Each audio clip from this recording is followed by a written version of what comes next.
The morning after the ball did not begin with romance, or longing or whispers about destiny, it began with paper. Because when a system decides to correct an anomaly, it always starts by documenting it, and I woke up to find royal notices nailed to every visible surface in the village, stiff parchments stamped with gold seals, and written in language so formal, it felt allergic to nuance, all announcing the same thing in slightly different fonts, that by royal decree the owner of the glass slipper was to be identified and presented. And I stood there barefoot in the early light holding the shoe in my hands, turning it slowly, noting the way it caught the sun and refracted it into sharp, unnecessary brightness, and my first thought was not panic or excitement, but a very calm, very tired realization that this was not a love story anymore. This was an audit, because no one writes decrees for romance. They write decrees when something has gone wrong, and they need to close the loop.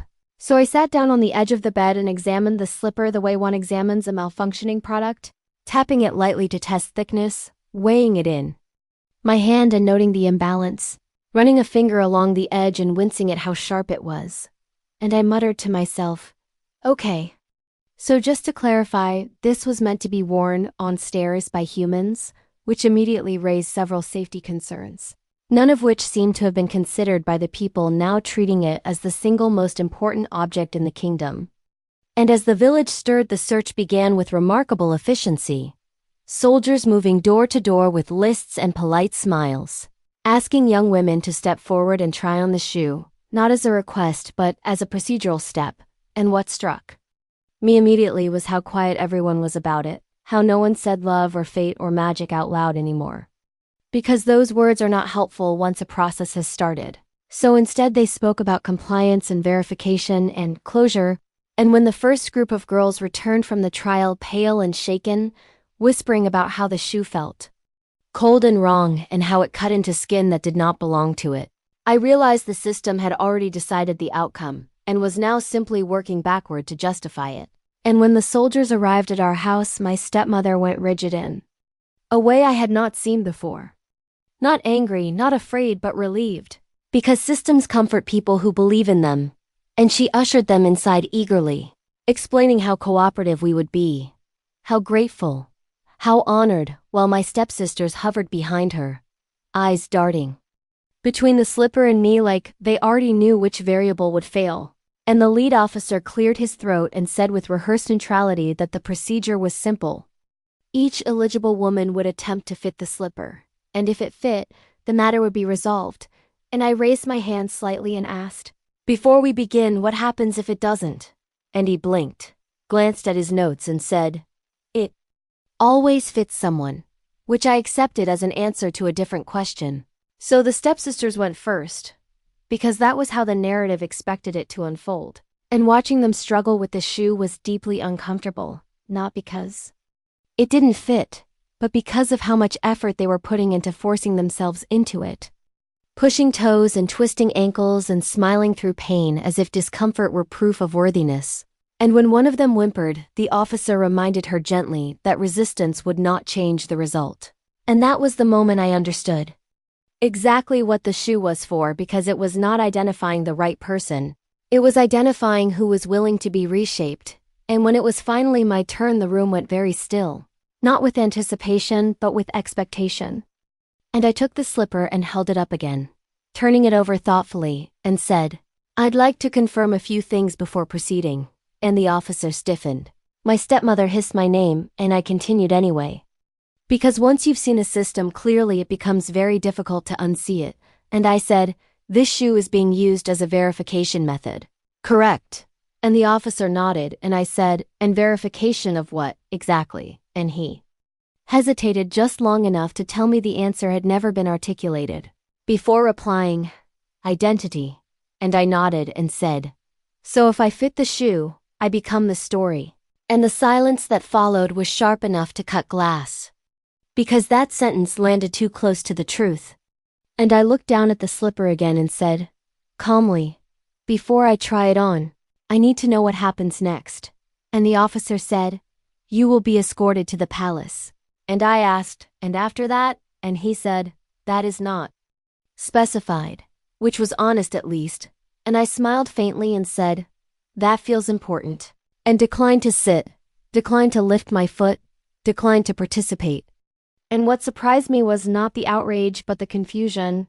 Because systems are not designed for refusal. They are designed for frictionless progression, and when I stepped back and said, I don't consent to this process, there was no script for that.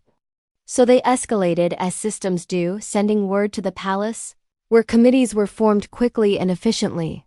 Men and women who had not been at the ball but who had read the reports and decided the solution lay not in understanding but in enforcement, and I was summoned, not arrested, not accused, but invited, which is always more dangerous, into a room lined with records and laws and very careful language, where I was thanked for my cooperation before I had given any, and informed that the slipper was a symbolic artifact of continuity and order, and that by refusing it I was delaying resolution, and I said, I'm not delaying resolution.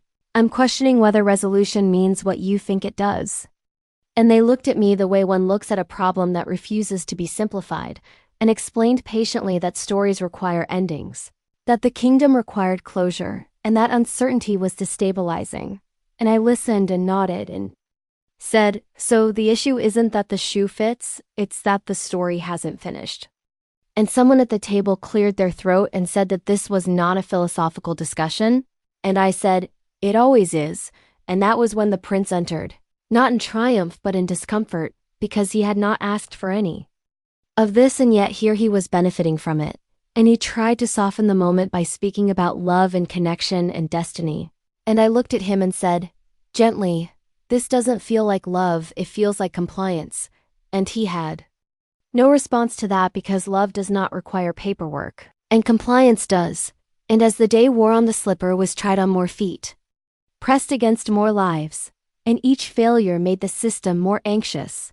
Not because it was wrong, but because it was running out of options, and I watched as the glass began to fracture along the heel, hairline cracks spreading from the pressure. And when someone noticed and suggested reinforcing it with magic, I said, quietly, maybe it wasn't built for reality. And no one laughed. Because by then they were all beginning to understand that the shoe was not failing, it was behaving exactly as designed. And by evening a decision was reached, recorded carefully in official language that disguised its simplicity, that I was non-compliant, uncooperative, and unsuitable for any predefined role within the narrative framework of the kingdom. And as they read it aloud, I felt an unexpected sense of relief, because there is clarity in rejection. And when the officer asked if I had anything to add to the record, I thought for a moment and said, you weren't trying to find me. You were trying to finish the story.